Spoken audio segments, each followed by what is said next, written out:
السلام عليكم البنات ومرحبا بكم معايا في فيديو جديد. نتمنى انكم تكونوا كلكم بخير وعلى خير. اليوم جيتكم بروتين جديد وطلبيه جديده واللي هي حلوه لا كريم بدون كريمه سائله ولا كريم شونتيي. كتجي اكثر من رائعه، لذيذه بزاف بزاف. حماقوا عليها الكليان ديالي.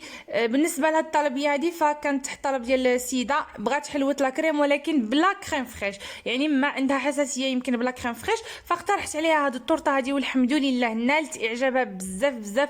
وحتى انا كتعجبني هاد لاطاقت بزاف بزاف لان في متناول الجميع واي واحد يقدر يحضرها.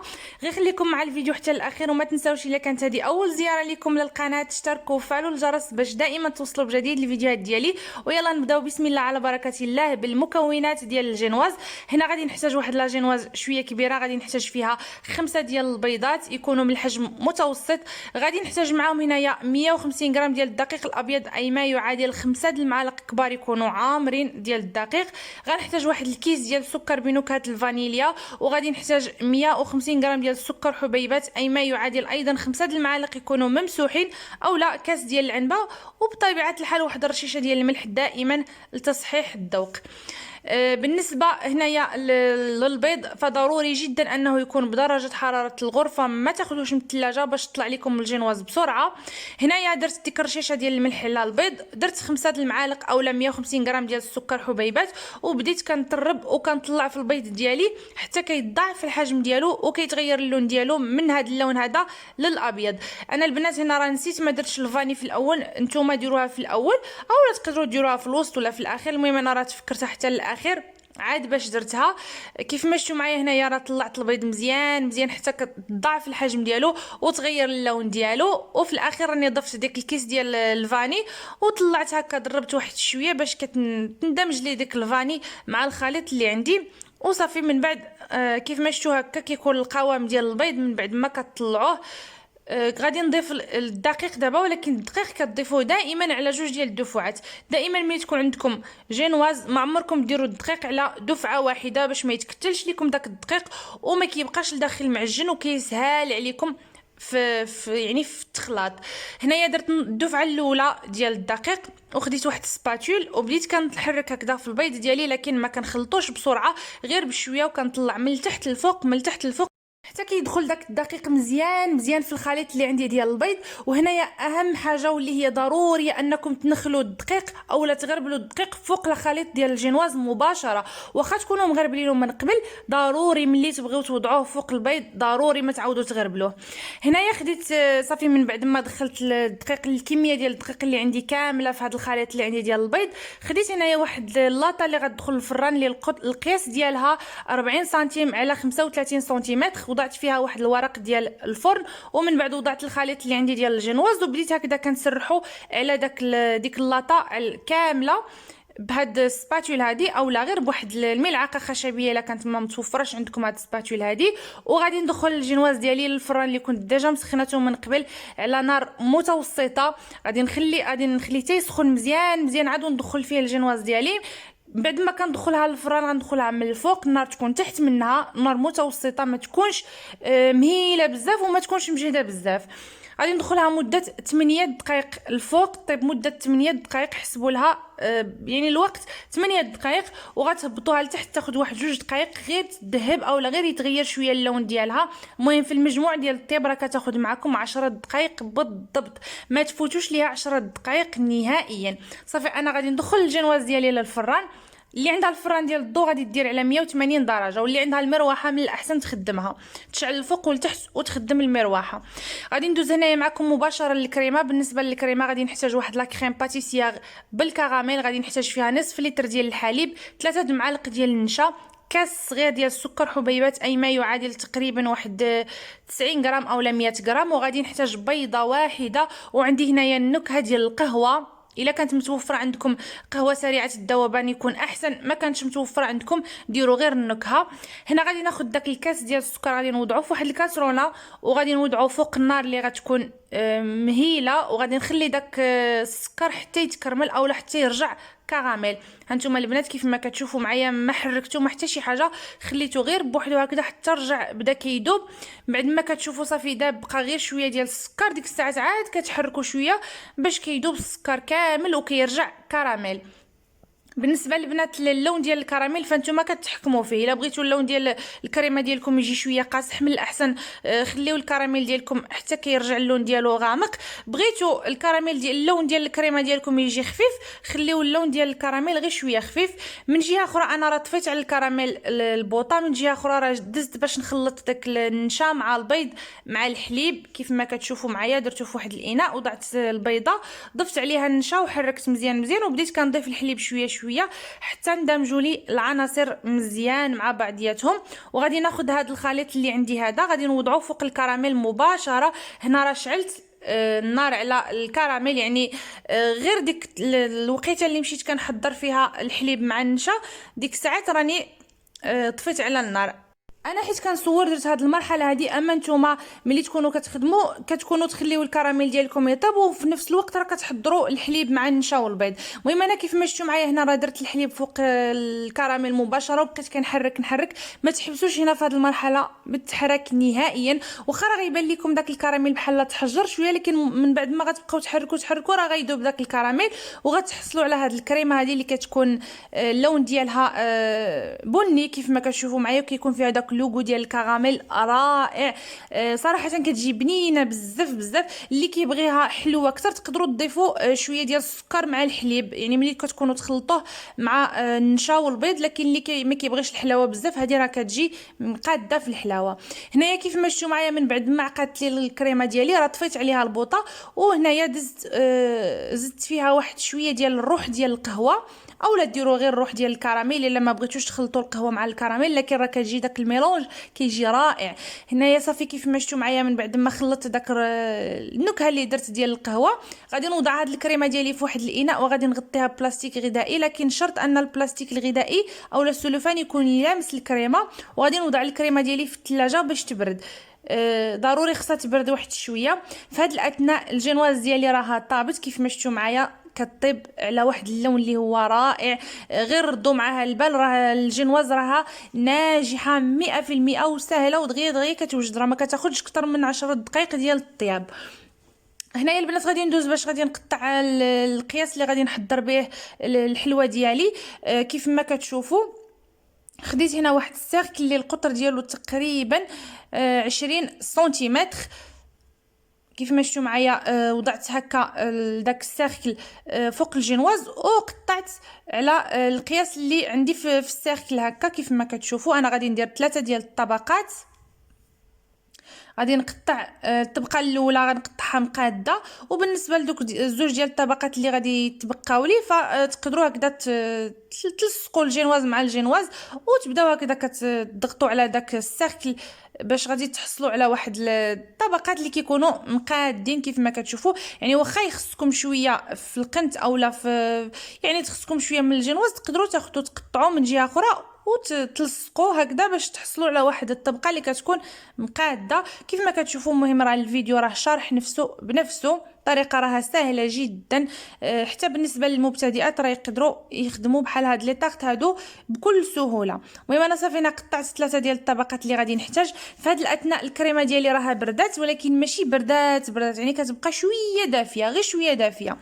غادي ندوز هنايا غادي نجيب واحد الضراب يعني الضراب الكهربائي غادي ندربها واحد شويه باش ترجع تنطلق لي واحد شويه. وغادي نضيف معها هنايا 250 غرام ديال الزبده تكون من اصل حيواني. انا شخصيا استعملت سونترال.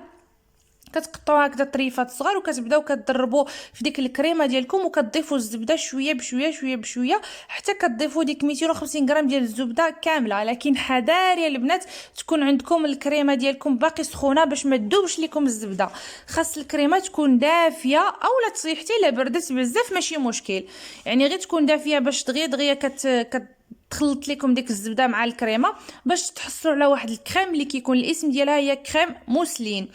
هاد الكريم موسلين كتكون خليط ما بين الزبده ولا كريم باتيسير. غير هنايا انا درت كريم موسلين بدوخ الكراميل. صافي هنايا كيف ما شفتوا معايا البنات راه كنضرب وكنضيف الزبده شويه بشويه حتى كنتحصل على واحد الكريمه اللي كتكون متجانسه وكتكون متماسكه وكتكون ليس. هانتوما غادي تشوفوا معايا الشكل ديال هاد الكريمه هادي في الاخير كيفاش غادي يكون. هنا البنات كل ما كتبداو تضيفوا الزبده شويه بشويه كيبدا يتفتح لكم داك اللون ديال الكريمه. داكشي علاش انايا درتو في الاول الكراميل شويه غامق، لان عارفه في الاخير راه غادي يتفتح شويه ما يبقاش هكذاك غامق. المهم اللي كتبغي هاد اللون هكذا ماشي غامق بزاف وماشي مفتوح بزاف، غير خليو الكراميل ديالكم يعني يغمق في اللون ديالو، بحال نقولوا يتحرق اكثر، ولكن ما تخليوش يتحرق بزاف حتى يمرر، لان نتوما عارفين الكراميل الا تحرق بزاف راه كيعطينا واحد المروره. هانتوما البنات شوفوا معايا القوام ديال الكريمه كيفاش كيكون هكذا. كتبداو كتخلطوا حتى كتماسك لكم الكريمه وكترجع ليس، ما تخليوش ديك الزبده هكذاك محببه. ديروا معها شويه ديال المجهود، راه في الحقيقه كتبغي شويه ديال المجهود اولا كتبغي شويه ديال الوقت، واللي عندها العجانه اولا بيتران تقدر تخدم به، راه احسن وعمليه اكثر. هانتوما البنات شوفوا معايا القوام ديال الكريمه كيفاش كيكون. صراحه البنات هاد الكريمه هادي كتجي لذيذه وبنينه بزاف بزاف. ممكن انكم هكذا تصاوبوا بها لي طارت، كما تقدروا انكم تزينوا بها لي طارتوليت لي كاب كيك، اولا تعمروا بها هادوك لي شو لا باتا شو، كتجي رائعه.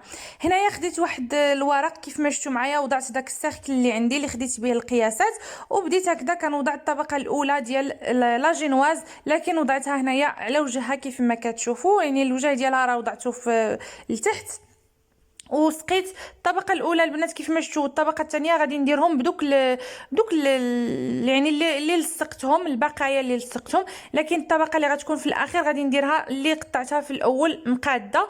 هنايا سقيت بالسيرو. بالنسبه للسيرو راه درتو بالقهوه، درت كاس ديال السكر مع 2 كيسان ديال الماء، ودرت معاهم القهوه نسكافيه اولا قهوه سريعه الذوبان، ودرت يعني درتهم فوق البوطه كيغلي واحد مده 5 دقائق، وخليته حتى برد. ديك الساعه عاد بديت كنسقي به في الجينواز ديالي. شفتوا معايا البنات راه درت الطبقه الاولى ديال الجينواز سقيتها، درت الطبقه الثانيه ديال الكريمه، وعاود درت الطبقه الثالثه ديال الجينواز ورجعت سقيتها، ودرت الطبقه الثانيه عفوا ديال الجينواز والطبقه الثانيه ديال الكريمه، وهكذا يعني كيف ما شفتوا معايا راه كليتيها هكذا بواحد سباتول. ومن بعد غادي نضيف الطبقه الثالثه ديال الجينواز وغادي نسقيها مزيان بنفس الطريقه. المهم اللي كتبغي لا جينواز دي مشربه بزاف تقدروا تسقيوها اكثر، واللي تبغيها تجي مويه ما تسقيوهاش بزاف. صافي هنايا غادي ندير الطبقه الاخيره ديال الكريمه. غادي ندير واحد الطبقه اللي تكون رقيقه ما تكونش غليظه بزاف، لان الطبقه الاخيره هكذا غير باش نغطيو الوجه ديال لا جينواز. كيف ما شفتوا معايا وضعت واحد الكميه ديال الكريمه وبديت كنليسي الوجه ديال الحلوه ديالي بهاد السباتول هادي كيف ما شفتوا معايا، طريقه سهله. ومن بعد غادي نحيد داك السيركل اللي عندي، غادي نحيدو بكل سهوله، ولا ما بغاش يتحيد لكم خذوا واحد الموس وبداو هكا كدوزوه مع الجناب. هنا راه ما خليتها تبرد ما حتى شي حاجه، راه كنخدم مباشره من بعد ما دربت الكريمه راه دزت مباشره نخدم. وهنايا راه غادي نفينيها مباشره. هنايا كيف ما شفتوا معايا راه بديت كنفيني هكذا الجنيبات باش نغطيهم بالكريمه. هذه هي الكريمه اللي تبقات لي، غادي نوضعها في واحد البوش باش غادي نزين بها. هنايا غادي ندوز معكم باش نحضر معكم الكلاصاج اولا الكاناج اللي غادي نغطي به هاد لاطاكت ديالي. غادي نحتاج فيه هنايا واحد 80 غرام تقريبا ديال السكر مع 80 مليلتر ديال الحليب، وغادي نحتاج واحد العلبه ديال دانيت ذوق الكراميل اولا فلون كراميل، وغادي نحتاج ايضا واحد الفلون كراميل من وزن 2.5 غرام. هنايا خديت واحد الكاسرونه وضعت فيها داك السكر وغادي نديرو فوق النار حتى يرجع كراميل كيف ما سبق ليا وحضرت الكراميل الاول. وغادي ناخذ داك الفلون بذوق الكراميل غادي نضيفو على داك 80 مليلتر اولا كاس صغير ديال الحليب ما عامرش، غادي نخلطو مزيان مزيان. من بعد ما غادي يرجع لي هذا الفلون كيف ما شفتوا معايا اولا عفوا هذا السكر، من بعد ما كيرجع هكذا على شكل كراميل غادي نضيف عليه داك الفلون مع الحليب، وغادي نبدا هكذا كنحرك مزيان مزيان. غادي يبدا يبان لكم بحال داك السكر راه تحجر واحد شويه، ولكن ما تخافوش غير رجعوه فوق النار تكون مهيله واحد شويه، ومع بقاو كتحركوا مزيان مزيان غادي تنطلق لكم داك الكراميل. كيف ما شفتوا معايا كيكون هذا هو الشكل ديالو والقوام ديالو من بعد ما كنحركوا مزيان. انا هنا راه رجعت الكاسرونه فوق البوطه واحد 2 دقائق على ما داب ليا داك الكراميل وغلا ليا داك الحليب. وغادي نضيف هنايا داك العلبه ديال ياغورت اولا فلون كراميل كيف ما شفتوا معايا، وغادي نخلط مزيان مزيان حتى غادي نتحصل على واحد الكاناج اللي غيكون كريمي، يعني ما غيكونش سائل، غيكون شويه كريمي. المهم غير حركوا مزيان مزيان، واخا في الاول كيبان لكم بحال راه قساح شويه، ولكن ما تخافوش، غير بداو كتحركوا مزيان حتى غتحصلوا على واحد الكاناج كيف ما شفتوا معايا. كيكون هذا هو القوام ديالو، وغادي غادي نغطي به الوجه ديال الحلوه ديالي كامله اولا الطورطه ديالي كامله. غادي ندوز حتى مع الجناب باش تغطى لي هاد الطورطه كلها بهذا الكراميل هذا. بصراحه هاد الكاناش هذا اولا هاد الكلاصاج هذا كيجي رائع وكيجي بنين بنين بزاف بزاف، وما فيهش حتى بزاف ديال المكونات كيف ما لاحظتوا، ما فيهش لا كريمه سائله لا جيلاتين لا حتى شي حاجه. صافي هنايا المهم راني غادي نكلاصي به هذا الوجه ديال الطورطه ديالي كامله، وغادي نقاد هكا حتى الجنيبات ديال هاد الطورطه هذه كيف ما كتشوفوا معايا بطريقه اللي هي سهله جدا. هانتوما البنات هذا هو الشكل ديال الكلاصاج. هنا خديت واحد شويه ديال الكاوكاو كونكاسي، غادي ندوزو هكذا مع الجناب ديال الطورطه اولا ديال هاد الحلوه هذه. المهم اما كديروا كاوكاو كونكاسي ولا كاوكاو ايفيلي لوز ايفيلي اولا شوكولات فيرميسال اولا حتى داك الشوكولا غولي، حتى هي كتجي زوينه في هاد لاطارت هادي. بالنسبه للكريمه اللي تبقات لي انا وضعتها في واحد البوشا دوي، ومن بعد بديت هكذا كنزين بها هكذا مع الجناب بدي غوزاس اولا هكذا وريضات هكا اللي كيكونوا صغيورين بهذه الطريقه هذه كيف ما كتشوفوا معايا. وكان هذا هو الشكل النهائي ديال حلوه لاكريم ديالي. بصراحه البنات راه زدت لها واحد شويه ديال الاضافات من بعد، ولكن انا هنايا صورتها معكم قبل ما تديها الكليانه. فاش جات تديها الكليانه ما قدرتش ديك الساعات نصور، داكشي علاش عطيتها لها هكذاك قبل ما نصورها. المهم بالنسبه للثمن باش خرجت هاد الحلوه هذه فانا خرجتها ب100 درهم، صراحه ثمن جد مناسب لا ليا ولا للكليان، وراه اللوغو ديالها خطيره البنات، غير جربوها وردوا عليا الخبر. الفيديو ديالي هنا غادي يسالي، نتمنى انكم تكونوا استفدتوا معايا. نخليكم دابا الى اللقاء.